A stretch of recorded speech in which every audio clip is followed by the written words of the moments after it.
Hey everybody, thank you for tuning in to another edition of For the Love of Dog. I'm Steve McLean, co-founder of the Little Red Dog, and as usual, I'm here with Gary Newcomb, our head dog trainer. Gary. Steve! Never contrary. How you doing? Not bad. I'm contrary today. Yeah, you are contrary. That's okay. That's why I like you. Yeah. I like it on our communications when you say, I do not agree, but okay. Yes, exactly. I just want to let you know. It's not contrary, though. It's just you're just being direct. And I like that. I like that. You got to squelch that really direct nature that I have. Well, I mean, it's funny. Actually, I didn't mean to bring this up, but I always want people to say what their opinion is and what they think. The thing I truly, and I don't use the word lightly, the thing I love about you is once we do come to an agreement, you do say yay or nay. But even if you're in disagreement, if we move forward, you don't bust my chops. I'll go with it. Yeah, you don't bust my chops. And even if I'm wrong, you don't go, hey, I told you. Yeah, well, generally we're not. I do that. I do that. You're kind enough to do it behind my back, That's though. right. And I appreciate that. Well, now it makes me think you must do the same thing. Yeah, no. Anyway. Thanks so much for tuning in. We try our best to field questions about dog behavior. We're here to help you with your pup. I think later today, PJ is going to interview a very lovely young woman who she's accomplished in her own right. She's a famous actress, Jacqueline Piñol, and she's been involved heavily in dog rescue. She just finished a documentary, and I'm not really clear on when that's going to be aired, but just an awesome person. My wife, PJ, and our co-founder, my boss, was listening to her podcasts over the past week. And I was kind of like, I was envious. Their podcast is better than ours, Gary. No. It is. It's like very polished. It's like so good. It's like, I was really like, damn it, we got to up our game. Well, we don't have Hollywood experience. Yeah, we don't. It's just our natural good looks. Yeah, we're just relying back on that again. Hey, I heard. Thanks, Sam. Anyway, so one thing, that we get a lot of questions during the week, and we try to give you as much information about how to break it down. And a lot of times it kind of sounds like the same answer, how to correct dogs and redirect dogs, right? But I think today we'll keep it kind of light. A little bit light. And I kind of I think you have some articles. I have a few articles. So about dog-related articles. Obscure dog news. Yes, some fun news. I don't want any mainstream news. No. This is just really obscure dog news. Yeah, so what I'm hoping is, like, as we talk about these cool little stories, I'm sure we can pepper in some dog behavior and what the owners did wrong or did incorrectly, anything like that. What we do in their position. Okay. So give me your favorite story. My favorite one? Which one's your favorite story? Let's see. Probably we'll start with the most seedy one.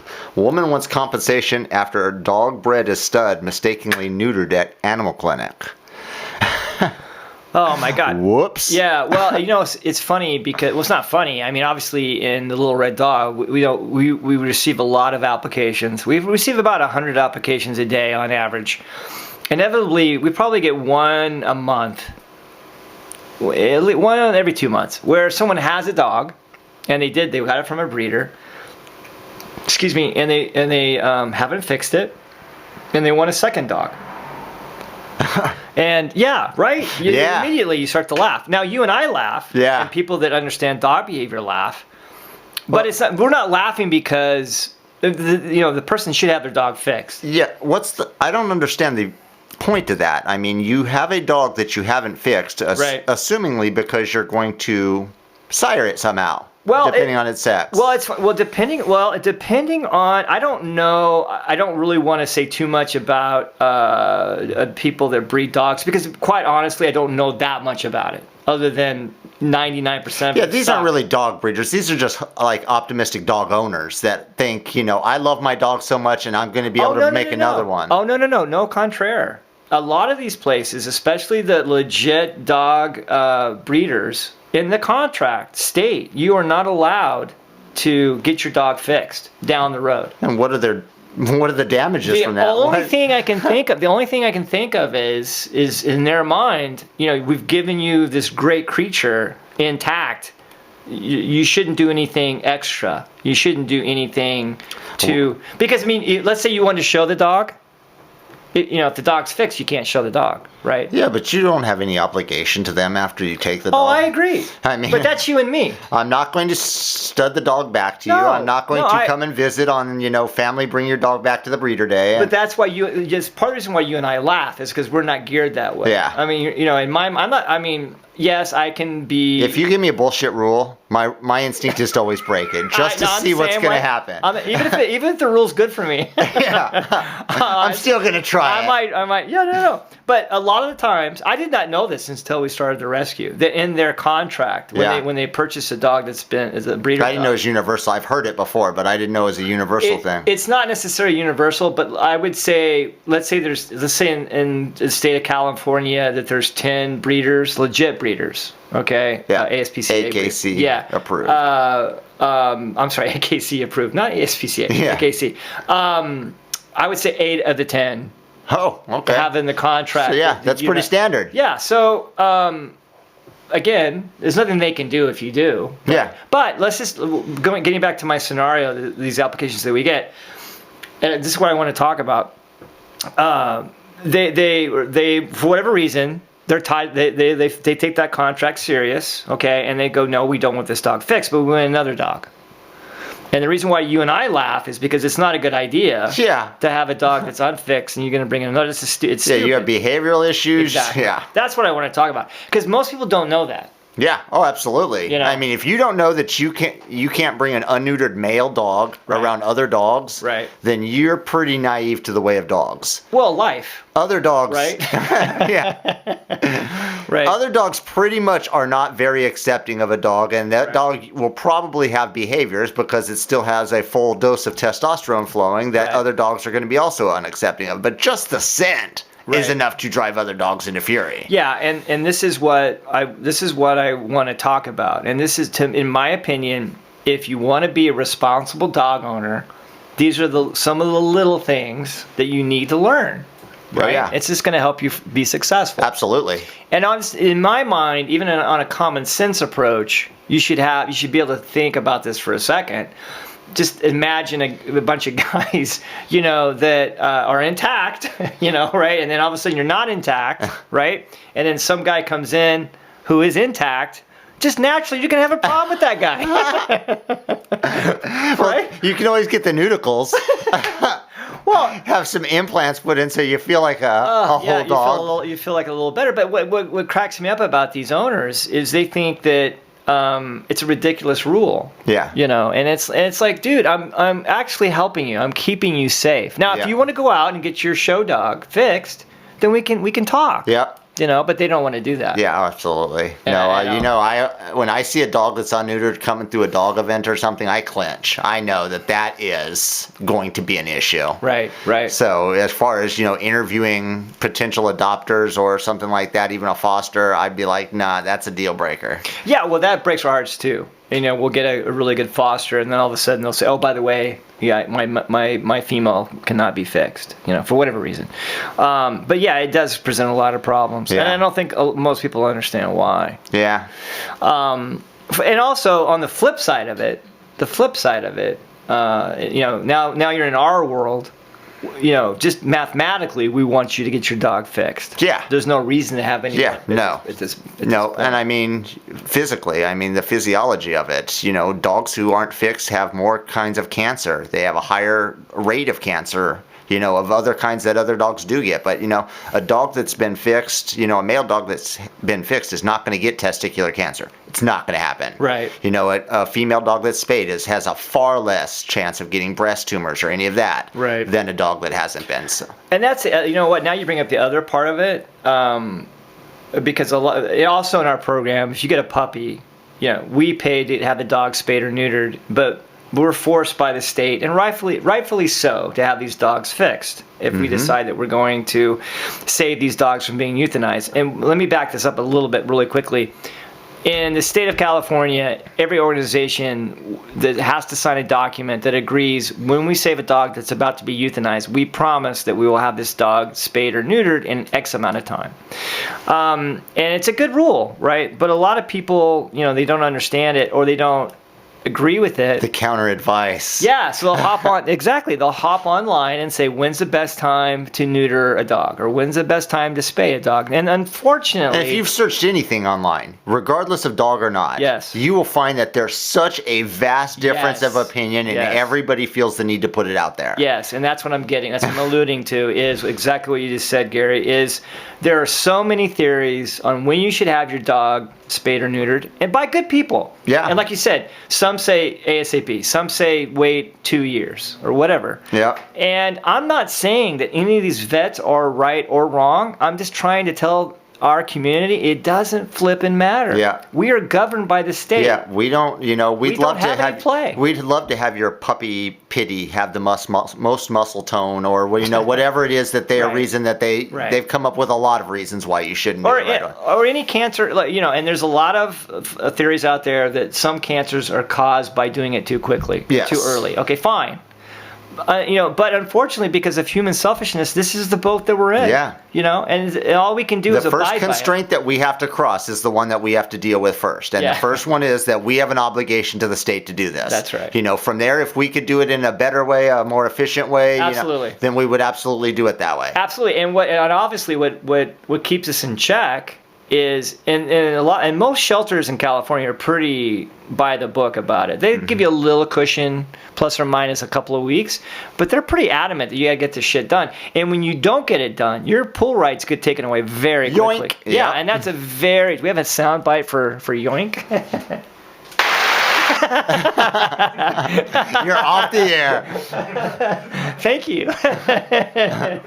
So we're very motivated to keep these people in check and make sure these dogs get. And we want to be motivated anyway. Yeah. But my point is, everyone in the community is passionate about saving dogs, and we have to abide by this law. Yeah. And it's a good law. It is. We were just talking about, you give us a law, we want to fight it. This is one we don't want to fight. Yes, absolutely. Right? Yeah. There are occasionally some of them that I don't buck up against. That's right. Well, we got time for one. We got 30 seconds for one quick story. We never even handled that one. So the deal is that this lady has a blue Doberman. Blue? A blue Doberman that she got from a breeder. Took to the vet to have its teeth cleaned. Okay. But because of COVID, she couldn't go into the vet's office, so they had in the parking lot. Yes. Transfer to a tech, like all vets' offices are doing right now. We're doing that right now. I actually love that, by the way. Yeah, it's really convenient awesome. for me. The grocery store, I don't go in anywhere anymore. I know. No, so unfortunately, during the time, there was another Doberman that was brought in for a neuter. See potential. I'm guessing the blue one got neutered. Yes, the blue one, who wasn't supposed to be neutered, and the parents hope to, have. Hey, Sam, do we have a wah wah wah? Wah. Do we have a wah? We need a trombone here. No. Wah wah. So. They hope to breed the dog. Of course, they love the dog dearly, and they hope to breed it so that they could have a piece of them forever. Yeah. So now they've consulted a lawyer to, for Christ's sakes, to see what and then vet's office is fully apologetic, said we fully understand why they're upset, and we are already dealing with our insurance company to compensate them for it. But, but is that really something that you feel the need that you have to sue the vet for? I mean, get your money back. And they didn't charge him for. They didn't charge him for the dental service. They did the dental service and everything. They didn't charge him for that. They got the neuter for free. They got a free neuter out of the deal. That deserves that. But there we go. But obviously, but it's almost like. The universe righted itself. Yeah. Right? Yeah. Don't you think? Yeah. But this couple's suing for mental damage. Oh yeah. They're suing pain and suffering. Yeah. A bunch of probably crap. Suing for the death of their puppy that was never conceived. Right. And all the money lost on revenue they were going to make. From absolutely. The puppies. Yeah, it's a bullshit. All right, guys. Well, that's. I guess we can stop there. On that. I think we kind of fit a little dog behavior in there, right? Yeah. I think so. Well, anyway, guys, please stay tuned because we have such a great guest. Miss Jacqueline will school us about what she's doing in her new documentary that's coming out. Please stay tuned for the love of dog.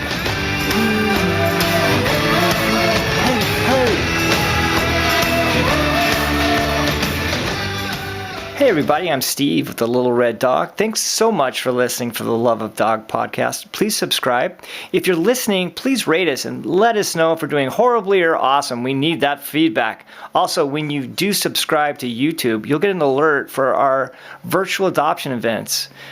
We need your input. We need you to watch and support our cause. Thank you so much. We're on a mission from Dog. Take care, everybody.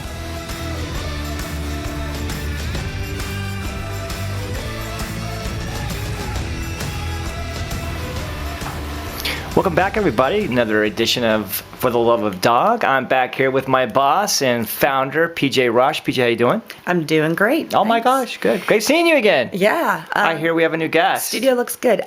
We do. We have a very, very special guest joining us today. I'm very excited. Her name is Jacqueline Piñol. You'll probably recognize her. She's been in a lot of things. She's an actor. Almost said actress, but I think the proper term now is actor. She's been in Bosch. She's been in Spider-Man. She's done some voiceover. Just really cool. I liked it because she's from Queens. I'm from Long Island, so we got the New York connection. Nice. Wait, did you say Bosch? Bosch, yeah. We love the show Bosch. How could you not say anything about this? Oh my gosh, I love that show. Welcome, Jacqueline. How are you doing today? Hey guys, I'm doing well. Thank you so much for having me. It's really great to have you here. The one thing I wrote notes and I still failed to mention, Jacqueline has also developed a documentary and also has recently launched a podcast of her own called The Canine Condition, which I've listened to several episodes, and you've gotten some really amazing guests on there. That's been really cool. Oh yes, thank you. I'm super excited. I just launched it in January, and the whole project is tied to the documentary series that I've been developing. So, it's a labor of love, and I wish there wasn't a need to make documentaries and podcasts about saving homeless dogs, but if we have to, let's all get on board is what I say. And I'm really happy to be able to have more people join that conversation. Awesome. Well, let's dive right in because I thought was really interesting when I was listening to your very first podcast. You didn't always love dogs. So talk about your journey with that. I did not grow up liking dogs. I had an experience as a child where I was bit by one. And technically, looking at it now from the outside, it was my fault as a child. It was the fault of my parents not watching me and being careful with what I was doing, which is jumping around, goofing around really close to the dog, landing on its tail. So the only thing the dog knew how to do was react, jump up, and it grabbed my calf. And, but from that experience, it was a German Shepherd. I became very afraid of dogs, especially large big dogs. And I basically had nothing to do with dogs until well into my 20s because I was just afraid of them. And I figured it was just easier to stay away from them and I just wasn't curious, So it's amazing, though, as you move on in life, there's that one dog that's just going to get you and say, you're going to like dogs. And they're going to win you over no matter what. And so that's where my journey began. Understanding and exploring the fact that these amazing, wonderful beings just want love and to be loved and understood and to be by our side. And it just changed my life. Oh, that's awesome.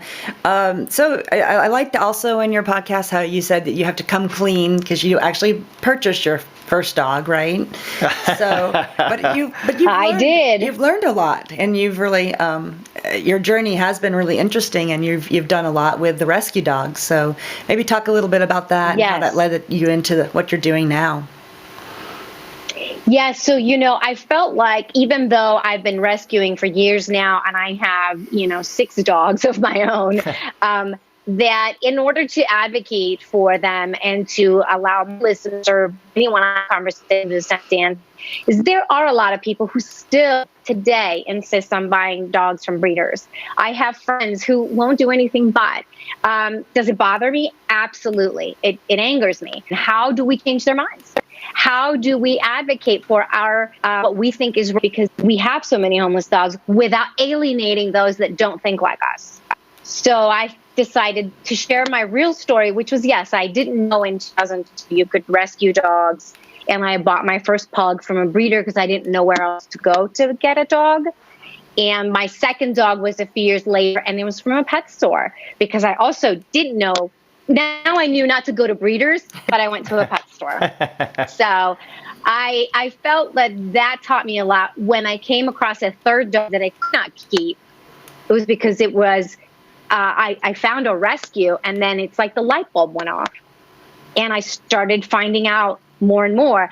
What I feel as responsible people now is, if we do find out about this, we should at least be conscientious enough to say, oh, wait a minute, I can rescue of any breed, any size, any age.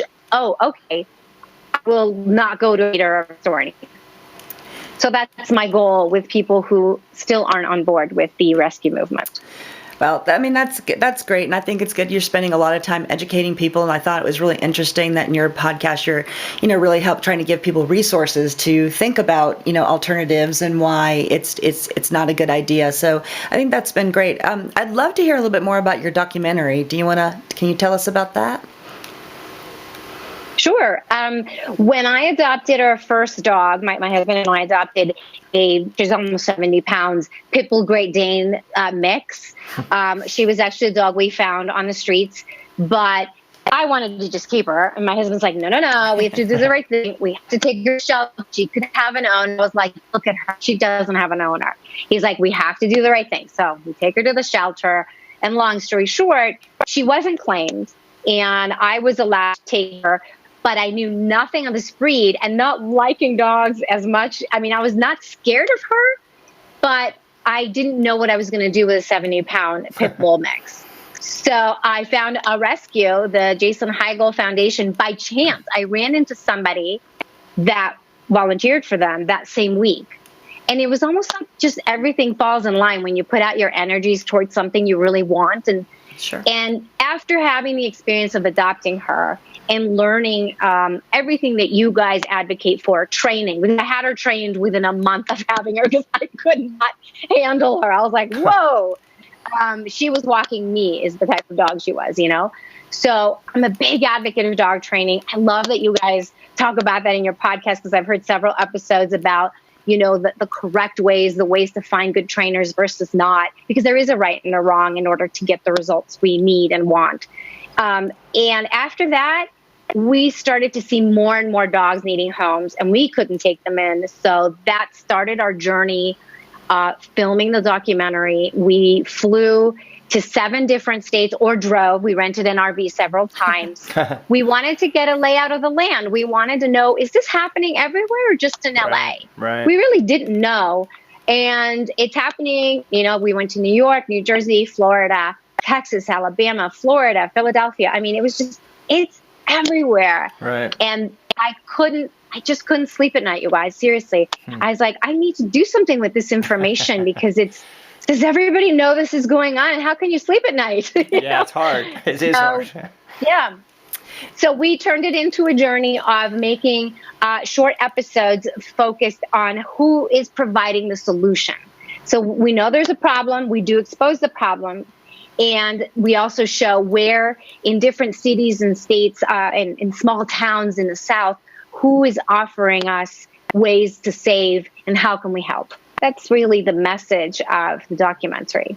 And does the documentary have a name if somebody wants to go look for it? It's also called The Canine Condition. Okay, great. We are finishing, we're finishing post-production now on the first season, the first episodes. So we should have a spring, I don't want to give a date yet because we don't know, post-production, can take long with sound mixing and music and all, but we're doing our due diligence because my husband and I are very creative, and we have lots of friends who are willing to give us their time for a good cause. So once the episodes are ready, we hope to release the episodes in the spring on our YouTube channel. If we haven't been able to find another venue that will take it on, we're not waiting. We're gonna release that. Awesome. So you brought up your husband, and I wanted to talk about that because you're sort of in this rescue journey or this canine condition together. And so Steve and I do that together too. And it's always interesting to hear about how the couples work together. It sounds like he's maybe the voice of reason, and you want to take in every dog, but kind of talk about working with your partner on that.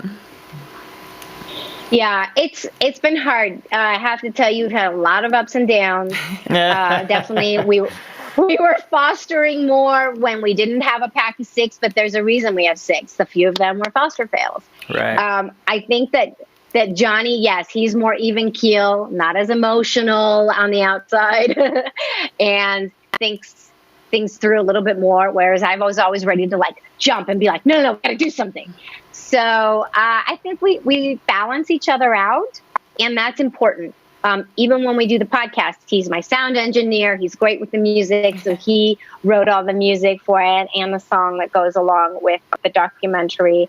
So I find that at least we can continue to, we have to keep working and pursuing our careers, but this passion that we have for doing something great outside ourselves and setting a good example for our son, who's almost 5 years old, it's really important to us. So I'm glad that he's on board, because if he wasn't, I would probably just be doing this alone. Which is hard. Because I wouldn't stop. Right, which is hard. Yeah, it is hard. I'm really glad you brought up your son, because I thought you said in one of your podcasts, and I think it might have been the one that you had with Johnny, you talked about how, dogs are sort of a two-way street, and people need to teach their kids how to be respectful with dogs. And I think people just expect, I always call it the Lassie syndrome, that the dog is going to be perfect. So talk a little bit how you, did that with your son. Yes, I learned that because I was volunteering for several rescues prior to having him. And we actually had decided to start the documentary filming in May of 2015. And that's when I found out I was pregnant. And we're like, oh my gosh, what are we going to do? And we did it. I filmed till I was 8.5 months pregnant. We kept going. That's awesome. A lot of people... Yeah, a lot of the people, I helped review applications for some rescues. So at least I can do it from home when I'm remote, or even this is way pre-COVID, but I was still volunteering from home while I was pregnant. People would be like, oh, is the dog kid friendly? And that started to kind of ring inside me going, oh yeah, dogs need to be kid friendly. Yeah, my dogs are kid friendly. But a lot of times there's a lot of owner surrenders. And if there's one thing, if I may, as a personal thing to me, what bothers me the most in rescue is the owner surrenders. Sure. Because at what point did you decide that you didn't qualify or could give this dog enough that you thought you would just hand your problem over to somebody else? But it's a problem you created and not the dog. And a lot of it had to do with children, not teaching kids to be dog friendly.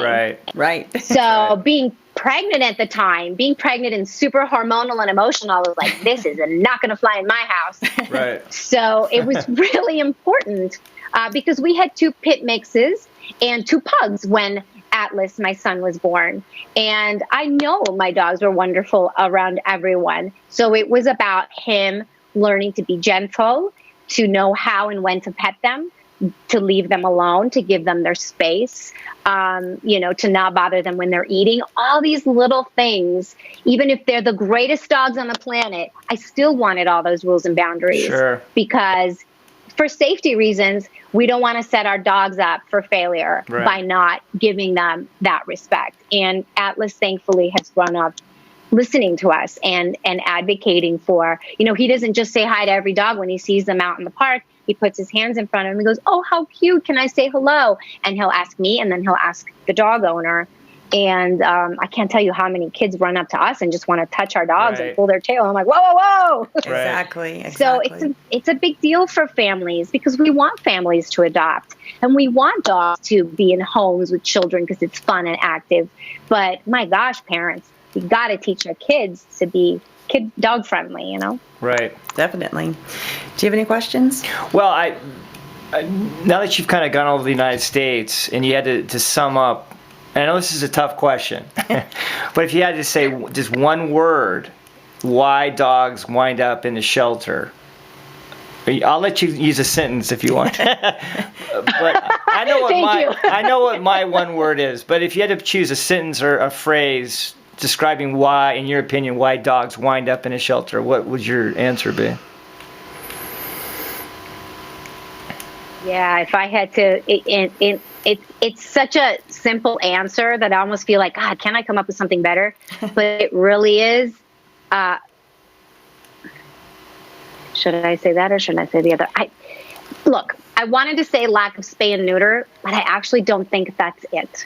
No, I agree with you. It's, I do think that it's lack of training and knowing how to communicate with our pets. I like to take it one step further. To me, it's selfishness.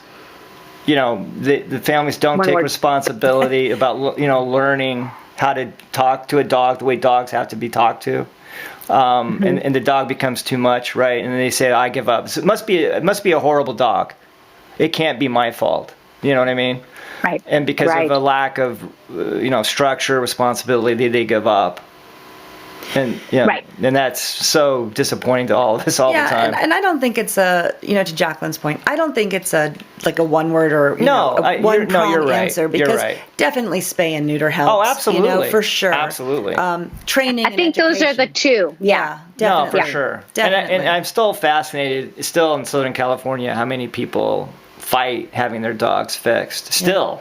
Yeah, it's crazy. mind-boggling. It's nuts. I don't get it. And, in doing my own research, some of the episodes I have coming up, I looked up in New Jersey, if there was a spay and neuter law. And there is an ordinance that, yes, you have to have your dog spayed and neutered in New Jersey, but there isn't that follow through with, knocking on doors and saying, hey, where's your spay neuter certificate? Right. And there are blogs of people in New Jersey, and I'm just using them as an example, not it happens everywhere. Sure. Complaining and saying I can't believe they're going to tell me what to do with my dog. It's just no. But that's not what it's about. So definitely. I laugh because I'm astounded like you go, how can they be against this? Yeah. Well, I guess speaking selfishly, the only thing I can say in their defense, and speaking for my dog Tank, who I adore, it does break my heart that his soul and his essence is no longer going to be on this earth because of human selfishness and the need to do what we want to do and breeding and all that. I do find that heartbreaking. Of course I had Tank fixed. Of course I did. But it does break my heart that again, his DNA isn't going to be passed on. That's all. But that's the only defense I'll let you have. But at the end of the day, pull up your pants and get your dog fixed. Right. So or get your because if we did your fucking dog fixed. Sorry. Yeah, exactly. No. We did this for at least a number of years. If there was at least a generation that was conscientious enough to be like, let's curb this problem, then could we put in certain measures to have certain types of breeding be okay, because we have to have more dogs, because guess what? Oh my gosh, there's no homeless dogs here or whatever. Right. But I know it's a big problem, and I don't want to not be realistic in how we solve it. Sure. But my gosh, we have no control over it right now. I feel like it's just the more of us that can advocate and get out there and drive the point home. When I still have friends in entertainment industry telling me, oh wait, I think I lost. Did I lose you? No, you're good. We can hear you. It's an echo. Okay. It's okay. My earphones are dead, but you can still hear me. Yeah, you're good. You're good. You're perfect. Actually, no, we lost you. We lost you. We lost Sorry. you. We can't hear you. Hold on. Let me just now we got you. There you are. Now we got you. Okay, good. Yes. There we go. Yes, we got you. Okay. Good. Cool. So I feel like I still have homework to do and a lot of work to do when I still have friends who are still animate about getting a dog at a breeder in today's day and age. Well, you've seen firsthand, and we'll be wrapping up really soon. I don't want to keep you, but you've seen firsthand how horrible the dogs that come from pet stores are treated. I mean, there was a couple that you rescued out of that situation. So yeah, it's terrible. And if you've ever been around, we've even had, obviously, we rescue a lot of moms and litters or pregnant dogs out of the shelters. And once you see just one litter and how much of a toll that takes on the mom dog, it's so brutal to think that people would just continue to do that over and over again. Yeah. So it is sad, but I want to end on a really good story. So I heard the story of Dublin, which was amazing, and I wish I could talk to you all day about it because there's so many key learnings out of that experience that you guys had. But I guess I'll just ask you as we wrap up. Do you have a favorite rescue story? I know you ask a lot of your guests that question, so I thought I'd turn it around on you. You got me. That's right. Oh my gosh. Look, I have several. One of the things I've done, because I can't take them all in, is every now and then of the rescues that I follow, I will just fall in love with one that I'm like, oh my gosh, how can this dog be homeless? And I offer to sponsor the dog. And all I ask is that could I please just virtually be a part of this dog's journey? Because I just would love to know what happens, and then it gets fully vetted and healthy and well socialized and goes to a wonderful home. So a couple of years ago, one of the rescues told me about this boy named Nash, and he is a white pitty with a brown patch on his eye, and he's beautiful. And at first you think he's boxer, but he's 100% pit bull. I know that now from a DNA test that was taken. And he was very, very scared. He was if you let him out in a yard, you couldn't get him for an hour, 2 hours, just in a fenced yard. And the rescue felt like, my gosh, I don't know how we're going to get this dog adopted out ever. So he went from foster to foster, from, doggy daycare to other places where they could help him with training, with living in a kennel, not living in a kennel. It was just a lot of up and down. And the course of 2 years is a long time. And you think to yourself, my gosh, how can Nash not be adopted? What's wrong? What are we doing wrong? And it's just that all of these steps needed to be followed, and enough time had to pass for him to trust that the world was a good place, that humans were good. He loved every dog. And we found finally a family that applied for him after literally he got about 18 applications in the course of this time. Nobody would commit when you would disclose what Nash was like. And finally, when that family committed and said, this is our boy, we just feel it. And I thought, oh my God. I sit there and I cry and I can't believe it. And transport day comes and adoption day comes. And I'm, this is all on the South and in the East Coast. I'm in the West Coast thinking, please let this work.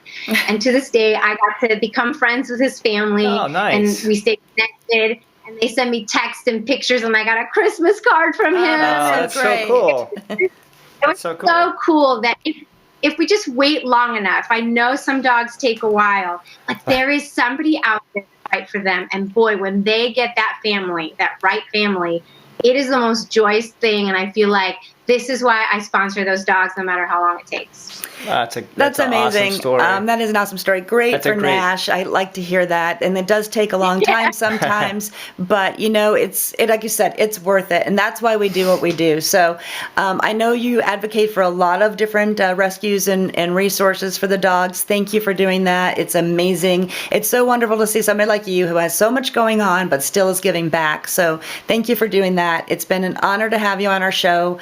So thank you, Jacqueline. We really appreciate it, and we hope you the best. Thank you guys so much. I love that I found out about your podcast because I've listened to several episodes. Good. There's a few, the Vanderpump one, I got to tell you, was one of my favorites. Pretty funny. Yeah, don't listen to the earlier ones. The earlier ones, we didn't know what the hell we were doing. Well, you've been awesome. Love that you guys honest. You put it out there, and we do. We have to be honest. We have to tell the truth, and it's with love, and it's with, but we have to lay it out there. So thank you for having me on the show, and I look forward to listening to your podcast more. Well, thank you. We'll definitely have you back if you'll let us. We'd love to have you on the show again. You've been awesome. So much we could talk about. All right. And thanks for the Vanderpump. We were kind of worried about that one, but thank you so much. Anyway. All right, yeah. Sounds good. Well, thanks so much for tuning in. It's been another edition of For the Love of Dog. Please tune in. Go to our website, fortheloveofdog.org. PJ, thanks for coming back. Thank you. And again, Jacqueline's podcast is the Canine Condition. I definitely recommend it. I listened to several of her episodes, and they were great. So give it a try. Awesome cause. I love that she's coming in from a different angle too. Yeah, that's awesome. She's great. All right, she has some great stuff. Thank you, everybody. Take care, guys. Tune in next time.